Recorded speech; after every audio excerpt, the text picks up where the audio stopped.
மக்கா வணக்கம்டே. கொள்கை கொலக்கட்டைன்னு மாவடிச்சுக்கிட்டு இருந்தாங்கல்ல, அவங்களோட கொள்கையில இன்னைக்கு இடி விழுந்துட்டு நம்ம நாடக கம்பெனி முருகன் மாநாடுன்னு ஒரு ஆன்மீக மாநாடு நடத்தினாங்க. ஆன்மீகத்துக்கு இவங்களுக்கு என்ன சம்பந்தம்னு நீங்க கேட்கலாம். சம்பந்தம் இல்ல, சம்பந்தப்படுத்திக்கத்தான் மாநாடு நடத்தினாங்க.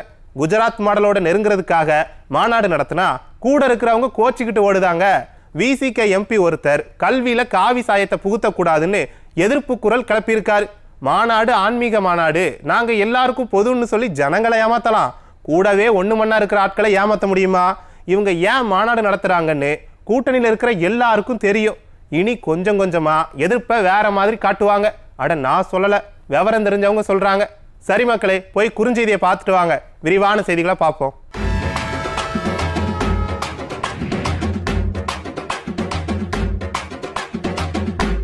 சென்னையில கார் ரேஸ் நடத்த சொல்லி யாரு கேட்டா?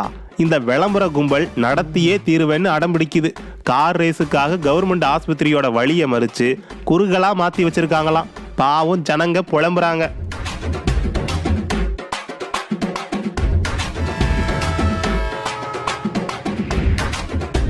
அண்ணன் உதயநிதிக்கும் சீனியர் அமைச்சர்களுக்கும் இடையில இருக்கிற சிக்கல் பொது மேடைக்கு வந்துட்டு, அண்ணன் சீனியர்கள் வழி விடணும்னு சொல்ல, அதுக்கு சீனியர்கள் ஓல்ட் இஸ் கோல்டுன்னு சொல்ல, பாவம் அண்ணனுக்கு என்ன பேசுறதுன்னே தெரியல.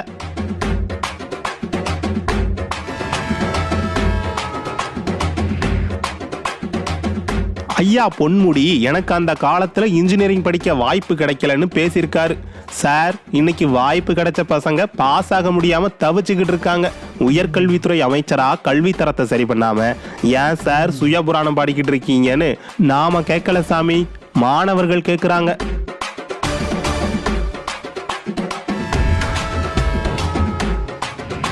சென்னையில போலீஸ் ஸ்டேஷனுக்குள்ள புகுந்த திமுக பெண் நிர்வாகி போலீஸ்காரங்க எழுதின புகாரை கிழிச்சு போட்டு அராஜகம் பண்ணிருக்காங்க. ஆளுங்கட்சி நிர்வாகிகள் காவல் நிலையத்துல என்னென்ன அராஜகம் பண்றாங்கன்னு பாருங்க. குறுஞ்செய்திகளை பார்த்தாச்சு, வாங்க விரிவான செய்திகளை பார்த்துருவோம். மக்கா, அண்ணன் உதயநிதிக்கும் சீனியர் அமைச்சர்களுக்கும் இடையில ஒரு பனிப்போர் நடந்துகிட்டு இருக்குன்னு எல்லாரும் சொல்லிக்கிட்டு இருந்தாங்க. இன்னைக்கு அண்ணன் ஓப்பனாவே அதை மேடையில வெளிப்படுத்திட்டார். சீனியர்கள்லாம் கொஞ்சம் வழி விட்டு ஒதுங்குங்கன்னு அண்ணன் சொல்ல, பதிலுக்கு ஓல்ட் இஸ் கோல்டுன்னு சீனியர்கள் கத்த உட்கட்சி சண்டை வீதிக்கு வந்துட்டு.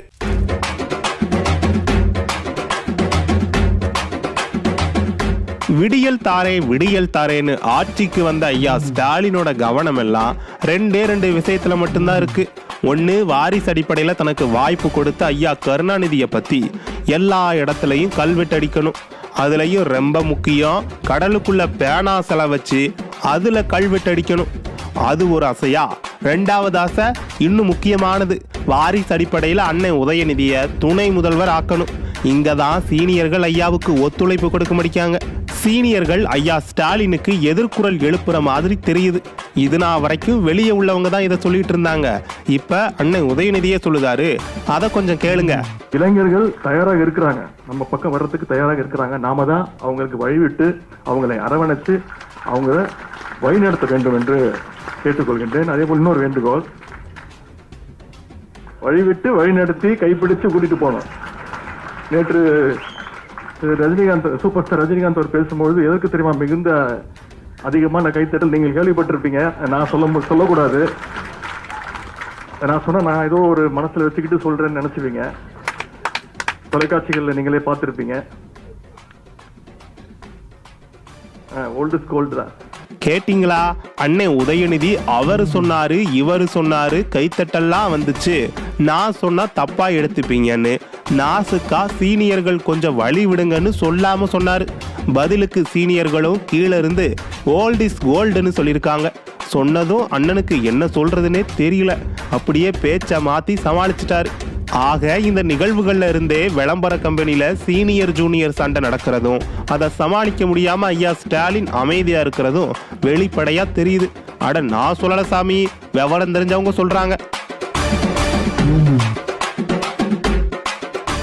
நம்ம நாடக கம்பெனிக்கு நாடால தெரியலனாலும் நல்லா நாவினிக்க பேச தெரியுது. வெட்டியா வசனம் தான் பேசுதாங்க. அதுலயும் ஐயா பொன்முடி இன்னைக்கு போற போக்குல ஒரு விஷயத்த சொன்னார். அதை கேட்கையில சப்பா முடியல, தலையெல்லாம் வலிக்கு. அப்படி என்ன சொல்லிட்டாருன்னு கேட்கீங்களா? பாருங்க. 1964 எஸ்எல்சி பாஸ் பண்ண உடனே என் கனவுலாம் இன்ஜினியரிங் சேரணுங்கிறது தான், எம்பிபிஎஸ் சேரணுங்கிறது தான். ரெண்டுமே கிடைக்கல. அப்போ அந்த காலம் அது அப்படிதான். ஆனால் எப்படியோ அப்போ மார்க்கு எல்லாம் நடந்து 1964 நான் சொல்கிறது. அப்போ இந்த அளவுக்கு இடங்கள் கிடையாது. பொறியியல் கல்லூரிகள் கிடையாது, பொறியியல் எண்ணிக்கை கிடையாது ராஜா. அதை தெரிஞ்சுங்க. இந்த அளவுக்கு நம்பர் கிடையாது.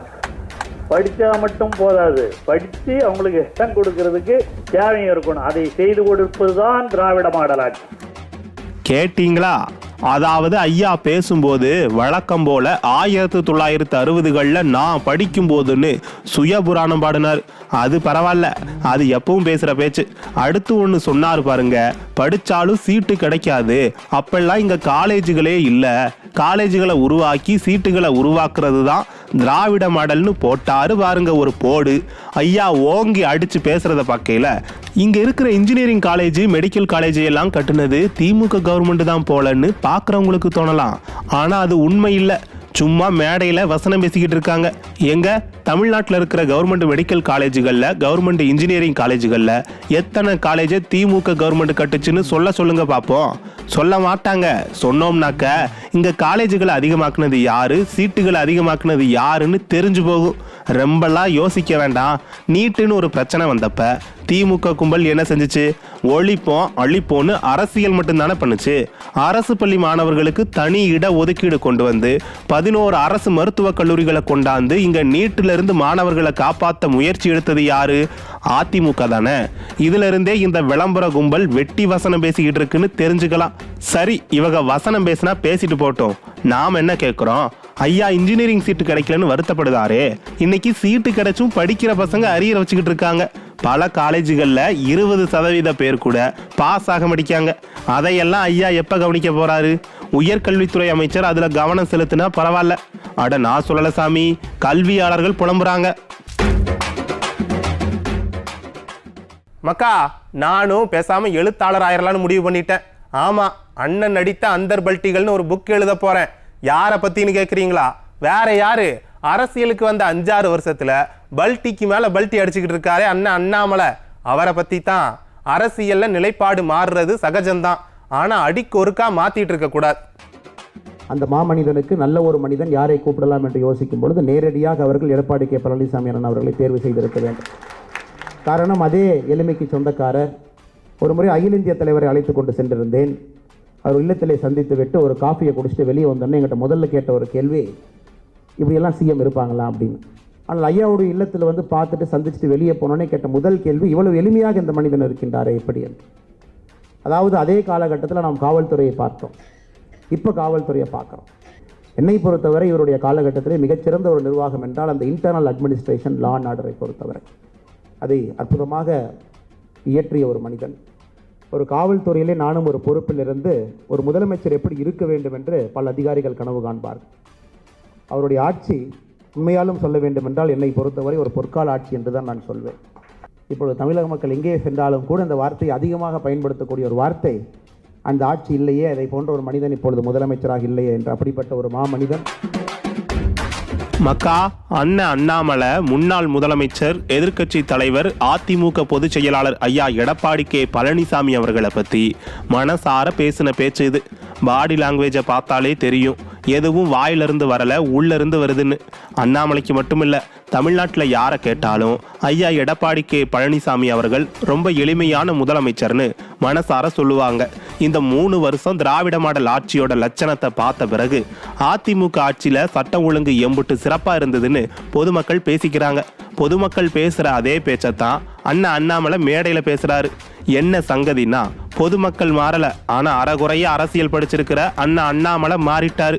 ஐயா கருணாநிதி நினைவிடத்துல கும்பிடுறது பெருமைங்கிறாரு, அவருக்கு நாணயம் வெளியிடுறது பெருமைங்கிறாரு, இன்னும் என்னென்னமோ வளருதாரு.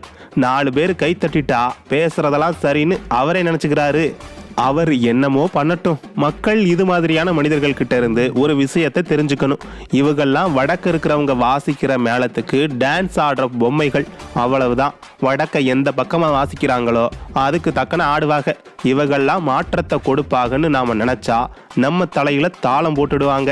நேரத்துக்கு ஒரு தாளம் போடுறவங்கள ஜனங்க கண்டுபிடிச்சு இவங்க கிட்டலாம் கொஞ்சம் உஷாரா இருக்கணும். குஜராத் மாடலும் திராவிட மாடலும் மாற்றி மாற்றி பல்ட்டி அடிக்கிறது ஒரு பக்கம் இருக்கட்டும், காவல்துறை நிலைமை என்னையா இம்புட்டு மோசமாயிட்டு கோயம்புத்தூரில் பார்க்கில் ரோந்து போகிறதுக்காக புது வண்டி ஒன்று வாங்கியிருக்காங்களாம். அதை பற்றி சொன்னவங்க இனி பார்க்கில் பயமே இல்லாமல் வாக்கிங் போகலான்னு சொல்லிட்டு இருக்காங்க. வாக்கிங் போகிறதுக்கு கூட ஜனங்க பயந்து போயிருக்காங்கன்னு இந்த பேச்சிலேருந்து தெரியுது. ஆட்சியாளர்கள் அரசியலில் மட்டும் கவனம் செலுத்துறதால ஆட்சி செய்கிறதுல கோட்டை விட்டாங்க. அதான் சட்டம் ஒழுங்கு பல்லெளிச்சிட்டு கிடக்கு. சரி மக்களே, இன்னைக்கு நிகழ்ச்சி இதோட முடிஞ்சுது. நாளைக்கு மறுபடியும் சந்திப்போம். நன்றி, வணக்கம்.